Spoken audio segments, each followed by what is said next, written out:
21번 표는 우리나라 A기업의 전년 대비 대미 수출액 변동률을 나타낸 것이다. 이에 대한 설명으로 옳은 것은 단 A기업은 단일 재화만 수출하며 원화 표시 가격은 불변이다. 우리가 원화 표시 수출 가격을 P라고 하고 수출량을 Q라고 하면 원화 표시 수출액은 P 곱하기 Q이고 달러화 표시 수출액은 원달러 명목 환율을 E라고 하면 P 곱하기 Q를 2로 나눠준 것이 달러화 표시 수출액이 됩니다. 이 표에서는 수출액의 변동률을 나타내고 있으니까 지금 이것은 금액이고요. 얘를 변동률로 변화를 시켜야 됩니다. 그렇게 하기 위해서 자연대수 로그를 붙인 다음 시간에 대해서 미분을 하면 이렇게 로그의 성질과 시간에 대해서 미분한 결과에 의해 원화 표시 수출액의 변화율은 가격의 변화율과 수량의 변화율의 합으로 표현을 할 수가 있고요.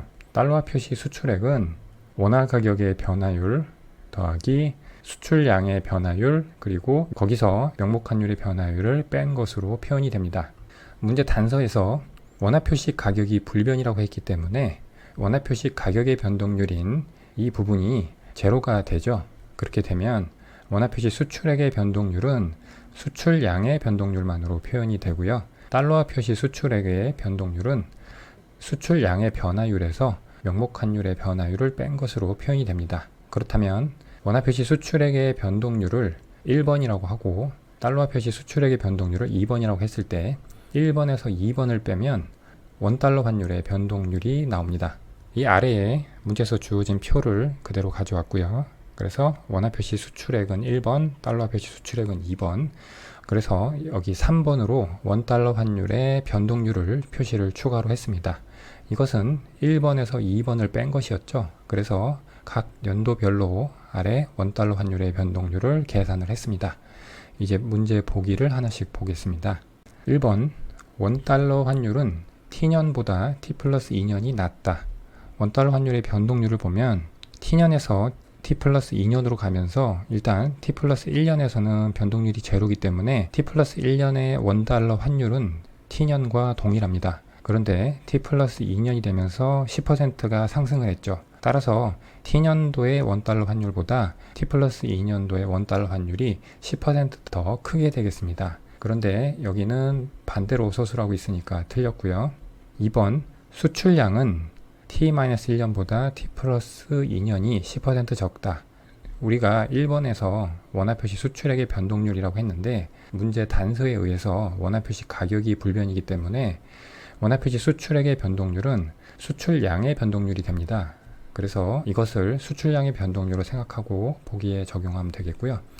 그래서 보기에서 T-1년의 수출량이 나오는데 T년의 변동률이 제로니까 T-1년과 T년의 수출량은 동일합니다. 그리고 T 플러스 1년에 10% 증가하고 T 플러스 2년에는 변동률이 없으니까 T 플러스 1년과 T 플러스 2년은 수출량이 같죠. 문제에서 보면 T-1년보다 T 플러스 2년은 10% 적다고 되어 있는데 T-1년은 T년과 같고 그리고 T 플러스 2년은 T 플러스 1년과 같습니다. T년과 T 플러스 1년의 차이가 10% 차이인데 T 플러스 1년이 10% 더 크죠. 즉 T-1년보다 T 플러스 2년이 10% 더 큽니다. 그런데 여기는 반대로 서술하고 있으니까 틀렸고요. 3번 수출량은 T년보다 T 플러스 1년이 많다. 10%만큼 증가했음을 알 수가 있죠. 4번 달러화 표시 수출액 이것은 2번을 의미하죠. 이것은 T년과 T 플러스 2년이 같다. T년에서 T 플러스 1년으로 가면서 10%가 증가했고 다시 T 플러스 2년으로 가면서 10%가 감소했는데 10% 증가했다가 10% 감소해서 T년과 T 플러스 2년이 같은 거 아니냐 하고 착각할 수가 있는데 10% 증가의 기준과 10% 감소의 기준이 다릅니다. 10% 감소의 기준은 10% 증가의 기준보다 이미 10% 증가한 수치를 베이스로 하기 때문에 더 많이 감소하게 됩니다. 그런데 여기는 같다라고 되어 있으니까 틀렸고요. 5번 원화표시 수출액은 T년보다 T 플러스 2년이 작다. 원화표시 수출액은 1번을 보면 되죠. T년에서 T 플러스 1년으로 가면서 10% 증가를 했고 T 플러스 2년은 변동이 없었으니까 T년과 T 플러스 2년을 비교를 하면 10% 차이가 나겠죠. 그런데 T 플러스 2년이 오히려 작다고 되어 있으니까 틀렸고요. 따라서 21번 문제는 3번이 답이 되겠습니다. 22번 자료에 대한 설명으로 옳은 것은 X제와 Y제는 모두 수요와 공급 법칙을 따르며 X제와 Y제는 연관제 관계이다. 2020년 10월에 X제와 Y제의 균형 가격은 각각 P1, P3였다. 2020년 11월에 X제의 공급이 변동하여 X제와 Y제의 균형 가격이 각각 P2, P4가 되었으며 X제와 Y제의 거래량은 모두 증가하였다. 먼저 자료 첫 번째를 보면 X제와 Y제가 연관제 관계라는 이야기가 있고 보기 1번에서 X제와 Y제가 대체제 관계인지를 묻고 있습니다. 이것과 관련된 이론적 내용을 살펴보면 수요의 교차 탄력성이라는 개념이 있습니다. 이것은 X제와 Y제의 두 제화가 있다고 할 때 X제 가격이 변화할 때 Y제 수요량이 얼마나 변하는지를 측정하는 지표가 되겠습니다. 수요의 교차 탄력성의 부호가 중요한데 부호가 0보다 클 때 두 제화의 관계를 대체제, 부호가 0보다 작다면 두 제화의 관계는 보완제라고 합니다. 그리고 0이 나오면 서로 독립적인 제화라고 합니다. 자료에 나와 있는 연관제 관계라고 하는 것은 수요의 교차 탄력성이 0보다 크거나 0보다 작게 될 때, 즉 대체제나 보완제일 때 연관제라고 합니다. 그런데 문제에서 구체적으로 X제와 Y제의 관계가 대체제 관계인지 보완제 관계인지를 묻고 있는 것이 되겠습니다. 첫 번째 자료를 다시 보면 X제와 Y제는 모두 수요와 공급 법칙을 따른다고 했으니 가격과 수요량 평면에서 수요 곡선은 우하향하고 공급 곡선은 우상향하는 표준적인 경우가 되겠고요. 두 번째, 2020년 10월에 X제와 Y제의 균형 가격은 각각 P1, P3였다. 그래서 X제 시장과 Y제 시장의 그래프를 보면 X제의 10월의 균형점, Y제의 10월의 균형점에 균형 가격이 P1과 P3로 나타나 있습니다.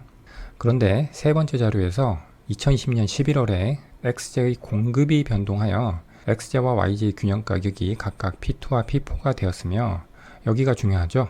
X제와 Y제의 거래량은 모두 증가하였다. 그러면 X제 시장부터 보면 X제 공급이 변동해서 거래량이 증가하려면 공급이 증가해야 거래량이 증가하겠죠. 그래서 2020년 11월에 X제의 균형점은 이 점이 되고요. 그리고 Y제의 거래량도 증가했다고 되어 있는데 그런데 X제와 Y제는 어떤 연관관계를 가지고 있다고 했고 X제의 가격이 하락했을 때 Y제의 수요량이 영향을 받았다는 것으로 연결하시면 되겠습니다. 그런데 Y제의 거래량도 증가했다고 했으니까 Y제의 수요 곡선이 우측 이동해야 Y제의 거래량이 증가하게 되겠죠. 그래서 2020년 11월에 Y제의 균형점은 이 점이 되겠습니다. 이때 가격이 Y제는 P4, X제는 P2가 되겠습니다.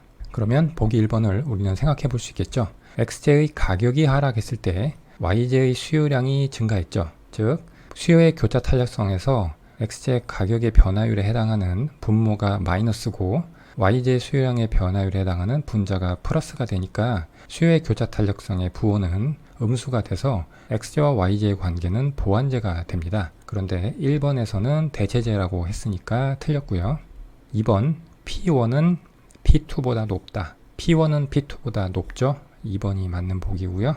3번 P4는 P3보다 낮다. P4는 P3보다 높죠. 3번은 틀렸고요. 4번 2020년 10월 대비 11월에 X제 판매 수입은 증가하였다. 10월의 균형과 11월의 균형을 보면 거래량은 증가했지만 가격이 하락했죠. 그래서 판매 수입의 증가 방향은 알 수가 없습니다. 4번은 틀렸고요.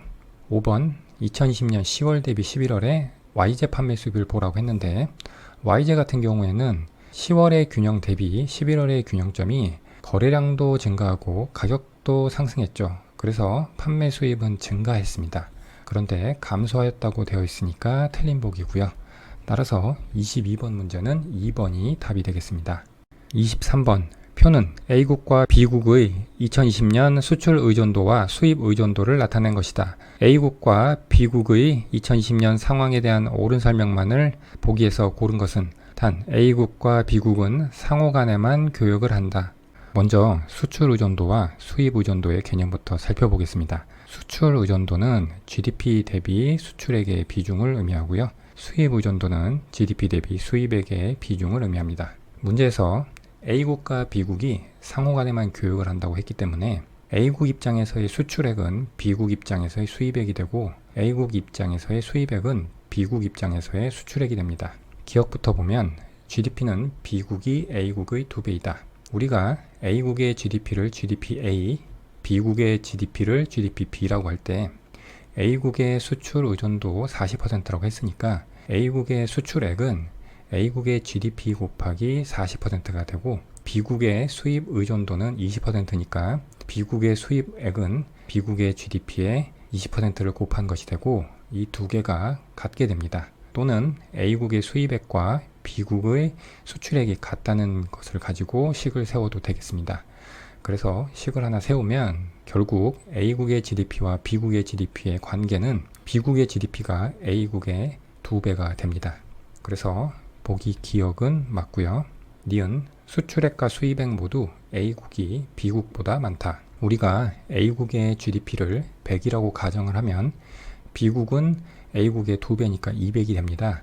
그래서 수출액과 수입액을 구하면 A국은 100에다가 각각의 비율을 곱하면 수출액과 수입액이 40과 30으로 나오고요. B국 역시 200에 15%와 20%를 곱해서 수출액과 수입액을 각각 구할 수가 있습니다. 이렇게 됐을 때 수출액은 A국이 더 많고 수입액은 B국이 더 많습니다.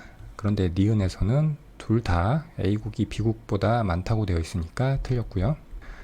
그 다음 디귿 A국의 순수출액, 이것은 수출액에서 수입액을 뺀 것이죠. 우리가 수출 의존도나 수입 의존도나 A국의 GDP 기준의 비율이니까 그냥 수출 의존도에서 수입 의존도를 뺀 것이 순수출액의 GDP 대비 비율이 되겠습니다. 그것은 10%가 되겠죠. 그래서 GDP의 10%이다. 맞는 보기가 되겠고요.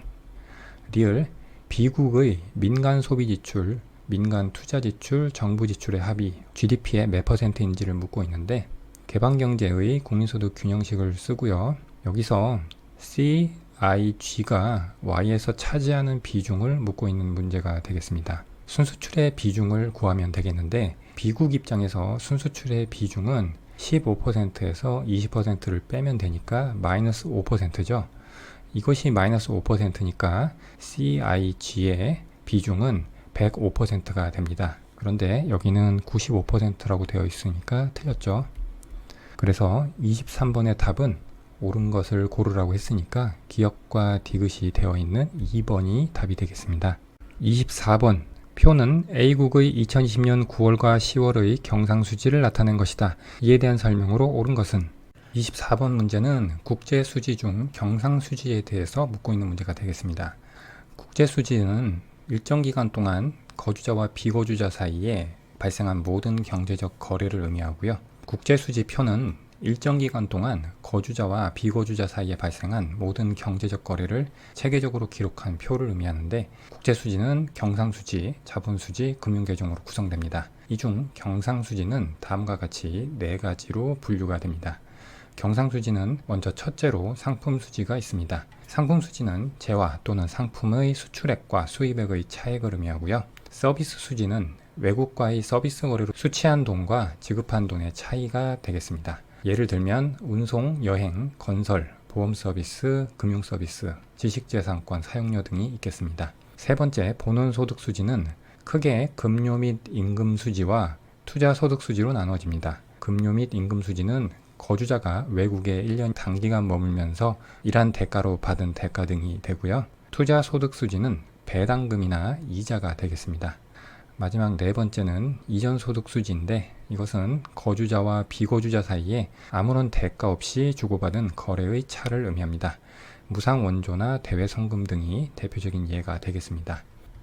보기 1번 지식재산권 사용료가 포함되는 항목, 이것은 서비스수지죠. 서비스수지 항목의 적자액은 10월이 9월보다 적다. 10월이 9월보다 적죠. 맞는 이야기고요. 그 다음 보기 2번 채권 거래 금액이 포함된 항목은 이것은 경상수지가 아니라 국제수지를 구성하는 3가지 요소 중에 금융계정에 포함되는 항목입니다. 따라서 경상수지에 관한 자료만 가지고는 알 수가 없습니다. 3번 해외 무상 원조 금액, 이것은 이전 소득 수지를 의미하죠. 9월과 10월 모두 흑자가 아니라 적자죠. 4번 재화의 수출액은 9월이 10월보다 많고 재화의 수입액은 10월이 9월보다 많다. 재화의 수출액과 재화의 수입액에 대한 내용인데 이것은 상품 수지에 관한 내용이 되겠습니다. 그런데 보기를 보면 재화의 수출액과 재화의 수입액을 각각 서술하고 있는데 상품 수지를 봤을 때는 수출액에서 수입액의 차액을 기준으로 표시가 되어 있기 때문에 즉 순수출의 변화를 알 수 있는 것이지 수출액과 수입액 각각의 변화 방향은 알 수가 없습니다. 그래서 4번은 틀린 보기가 되겠고요. 5번 9월과 달리 10월의 경상수지는 달러화 대비 A국 통화 가치를 하락시키는 요인이다. 9월 대비해서 10월의 경상수지가 적자에서 흑자로 되었죠. 이렇게 되면 경상수지를 통해서 벌어들이는 외화가 국내 외환시장에 공급이 되고 그렇게 되면 A국의 통화 가치는 상승하게 됩니다. 즉 환율이 하락하게 되는 것이죠. 그런데 5번은 거꾸로 서술하고 있으니까 틀린 보기가 되겠고요. 따라서 24번은 1번이 답이 되겠습니다. 국제수지에 관해서 경상수지에 대한 내용만 서술을 했는데 자본수지와 금융계정까지 알아야 풀 수 있는 문제가 회계사 시험에 출제된 적이 있습니다. 해당 문제를 소개해 놓겠습니다. 25번 과점시장 내 개별 기업이 상대방의 현재 생산량을 주어진 것으로 보고 자신의 이윤극대화 생산량을 선택하는 방식으로 경쟁하는 상황을 나타내는 용어는 25번은 과점시장의 분류에 대해서 알고 있는지를 묻고 있는 문제가 되겠습니다. 과점시장 모형은 과점시장에 참여하고 있는 기업 간의 상호협조의 정도에 따라서 크게 세 가지로 구분할 수가 있습니다. 첫 번째는 추측된 변화 또는 예측된 변화에 입각한 모형이 되겠습니다. 이것은 과점시장에 참여하는 각 기업이 상대 기업의 반응에 대해 추측한 결과에 기초해서 독자적인 행동을 취하는 것으로 보는 모형으로서 과점시장에 참여하는 기업 간에 아무런 상호협조가 없는 모형이 되겠습니다. 먼저 꾸르노 모형인데 이것은 상대 기업이 현재 산출량을 그대로 유지할 것으로 예측하고 자신에게 가장 유리한 선택, 이것도 역시 산출량의 선택이 되겠죠. 가장 유리한 선택을 하는 추종자만 존재하는 모형이 되겠습니다. 슈타케일버그 모형은 상대 기업의 산출량 변동을 미리 예측하고 자신에게 가장 유리한 선택을 하는 선도자가 존재하는 모형이 되겠습니다. 꾸르노 모형처럼 산출량을 가지고 경쟁을 하는데 꾸르노 모형에서는 상대방의 주어진 전략에 대한 최적 대응을 하는 추종자만 존재하는 모형이었다면 슈타케일버그 모형은 상대방의 산출량 변동을 미리 예측하고 주도적으로 자신에게 가장 유리한 선택을 하는 선도자가 존재하는 모형이라는 차이점이 있겠습니다. 세 번째는 베르트랑 모형입니다. 이것은 꾸르노 모형의 가격 버전인데 상대 기업이 현재 가격을 그대로 유지할 것으로 예측하고 자신에게 가장 유리한 선택을 하는 추종자만 존재하는 모형이 되겠습니다. 네 번째는 굴절 수요 곡선 모형입니다. 이것은 추측된 변화, 즉 가격의 추측된 변화가 비대칭성을 갖는 모형이 되겠습니다. 이것이 무슨 뜻이냐면 어떤 기업이 가격 인하를 시도한다고 하면 상대 기업은 가격을 인하하고 반면에 어떤 기업이 가격 인상을 시도할 때는 상대 기업은 가격을 그대로 유지한다고 보는 모형입니다. 즉 어떤 기업의 가격 변화 전략에 따라서 상대 기업이 대칭적이 아닌 비대칭적인 반응을 한다고 보는 모형이 되겠습니다.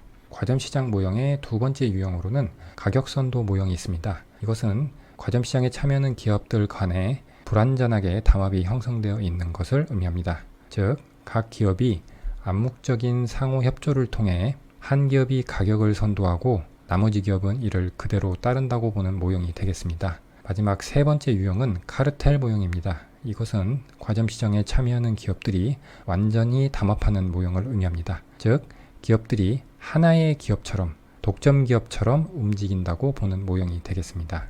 문제를 다시 보면 과점시장 내 개별 기업이 상대방의 현재 생산량을 주어진 것으로 보고 즉 상대 기업이 현재 산출량을 그대로 유지할 것으로 예측하고 자신의 이윤극대화 생산량을 선택하는 방식으로 경쟁하는 상황을 나타내는 용어는 이것은 꾸르노 모형을 의미하죠. 그래서 답은 1번이 되겠습니다.